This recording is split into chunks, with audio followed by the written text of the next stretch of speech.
Continuamos en el Living, es momento de la columna de la Sociedad Uruguaya de Gerontología y Geriatría. Hoy estaremos hablando de los cuidadores, de cómo cuidar al que cuida. Para eso recibimos a Gabriela Ferraro, ella es licenciada en Psicología. Gracias por acompañarnos. Bueno, muchísimas gracias a ustedes por la invitación.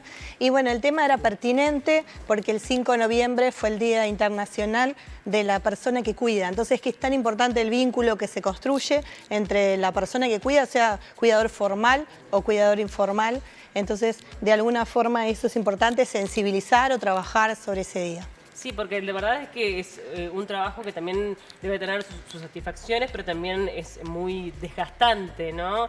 Sobre todo pensando en familiares que no tienen la formación y la preparación para cuidar a alguien y que, bueno, terminan en esas circunstancias por la vida misma y bueno, y allí qué fundamental es el tener algunas herramientas, ¿no? Para poder sobrellevarlo de la mejor manera, porque si está bien el cuidador va a cuidar de la mejor forma al otro. Ni que hablar. Y prácticamente lo que podemos decir es que existen como 3 pilares en el tema del cuidado, sea el formal o el informal.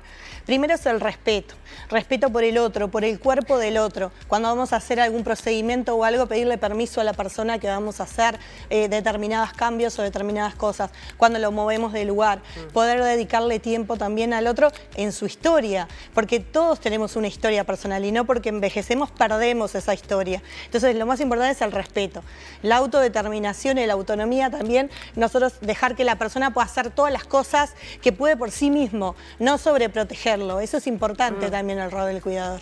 Y por el otro lado también es la empatía.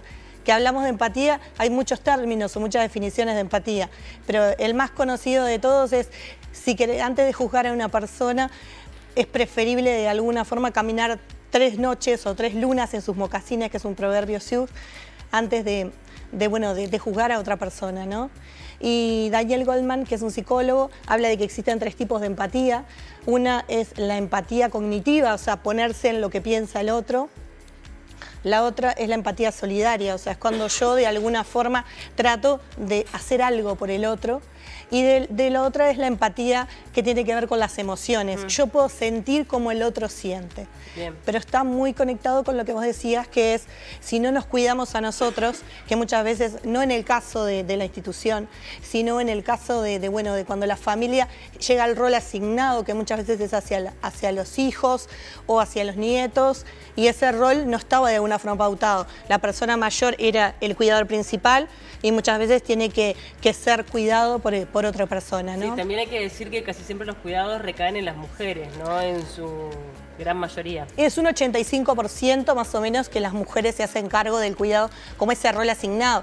Y muchas veces pasa que están dentro de la mediana edad, y en la mediana edad es cerca de los 50, hay determinados factores que inciden, por ejemplo, que tienen múltiples roles. Las mujeres hacemos muchas cosas, entonces tenemos muchas actividades, y entonces eso puede generar, si se instaura que no tenemos tiempo para nosotros, lo que se llama el burnout. Claro. Que el burnout es un síndrome que tiene como 3 patas.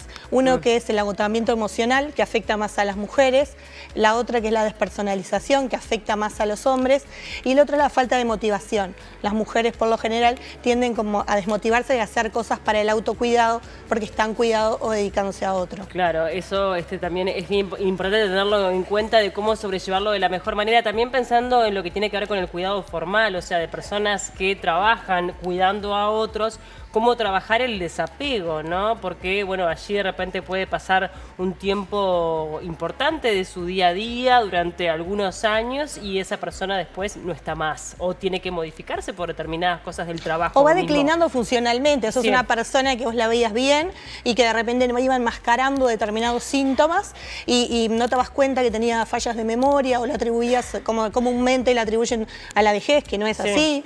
Entonces, cuando te das cuenta, ya esa persona no puede valerse por sí misma, necesita supervisión. También necesitas como algún dispositivo de cuidado 24/7 para poder estar ahí.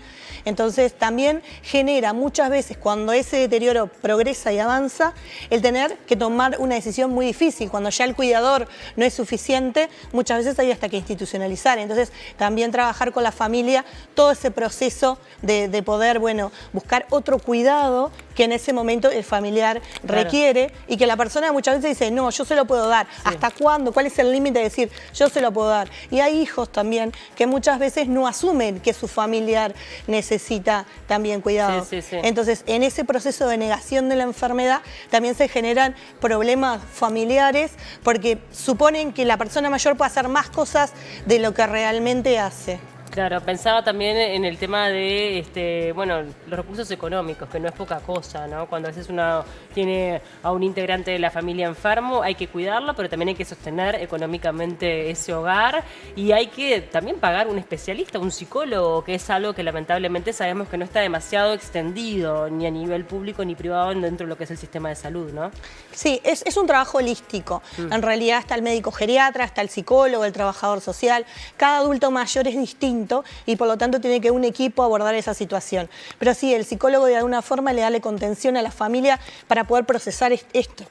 Para poder tener estrategias que le permitan sobrellevar esta situación, que no es fácil, hay una fase de negación, muchas veces esa fase de yo lo puedo cuidar, hasta cuando empiezan a institucionalizarlo en la fase de adaptación al residencial, muchas veces también empiezan los conflictos que no sienten que el cuidado es adecuado, pero eso pasa mucho por la culpa, pasa por el duelo, por la pérdida y por aceptar que el padre, que era el que le cuidaba, o la madre, que era el que le daba los valores, ahora de alguna forma ya no lo puede cuidar y no puede autovalerse tampoco. Entonces, como que de alguna forma los roles van cambiando. Gabriela, bueno, en la Sociedad Uruguaya de Gerontología y Geriatría hay más información para toda la gente que quiera de repente acercarse a la sociedad para poder orientar un poco de cuáles son los pasos a seguir. Si es que, bueno, tenemos a una persona de nuestra familia que necesita cuidados y bueno, también me imagino que para gente que se dedica de forma profesional también allí hay una orientación, ¿no? Sí, sí, hay un equipo y hay varias comisiones los cuales pueden servir para asesorar. Pero lo más importante es que cuando están en la comunidad consulten con los médicos geriatras, consulten con los equipos para abordar esta situación y cada vez que se detectan esas situaciones empezar a trabajarla desde el inicio, desde el vamos y no esperar a que ya no puedan sostener esa situación porque ahí los costos se encarecen aún más y de alguna forma ya si lo vas trabajando vas procesando medios caminos o nuevas estrategias para poder abordar esa situación. Totalmente. Gabriela, bueno, muchísimas gracias por acompañarnos. Le vamos a mandar un beso grande a todos los usuarios residentes, ¿verdad? Que nos están mirando de diferentes lados. De diferentes lugares y están expectando para esta entrevista. Me encantó. Gracias por acompañarnos. Fue un gusto recibirte como siempre. Gracias.